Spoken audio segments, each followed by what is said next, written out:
আমিও জানো যে 100 গৰাকী মহিলাক যদি আমি কওঁ লাখপতি বাইদেউ হ'ব লাগে তাৰ ভিতৰত 50 গৰাকী হ'ব 60 গৰাকী হ'ব কিন্তু চৰকাৰে যদি ভাল কৰি আপোনালোকক আগুৱাই লৈ যায় মোৰ বিশ্বাস অসমত 90% মহিলাক আমি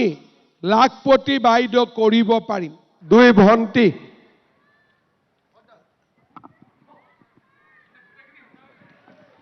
সকলোকে ধন্যবাদ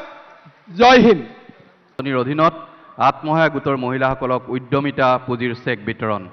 আমি প্ৰথমে আমন্ত্ৰণ জনাইছোঁ কাৱৈমাৰী গাঁও পঞ্চায়তৰ সঞ্জীৱনী গ্ৰাম্য সংগঠন ঠেকেৰাতল আত্মসহায়ক গোটৰ সদস্যা শ্ৰীমতী ৰাজুমণি টাই বাইদেউ শ্ৰীমণি ৰাজুমণি টাই বাইদেউ তেখেতে মুখ্যমন্ত্ৰী মহোদয়ৰ পৰা তেখেতৰ চেক গ্ৰহণ কৰিব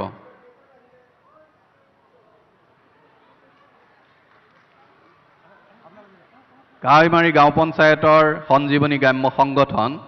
ঠেকেৰাতল আত্মসহায়ক গোটৰ সদস্যা শ্ৰীমণি ৰাজুমণি টাই বাইদেউ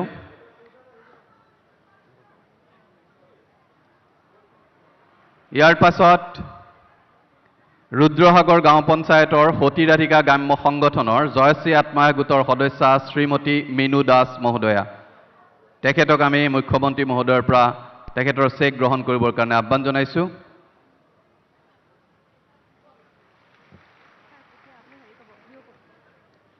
ইয়াৰ পাছতেই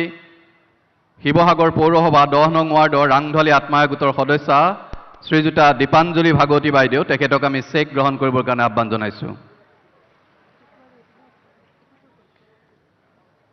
চাৰিং গাঁও পঞ্চায়তৰ ৰেঙনি গ্ৰাম্য সংগঠনৰ মিলিজুলি আত্মসহায়ক গোটৰ সদস্যা শ্ৰীমতী ৰীতামণি চুতীয়া তেখেতৰ গোটৰ চেকসমূহ গ্ৰহণ কৰিবৰ কাৰণে আহ্বান জনাইছোঁ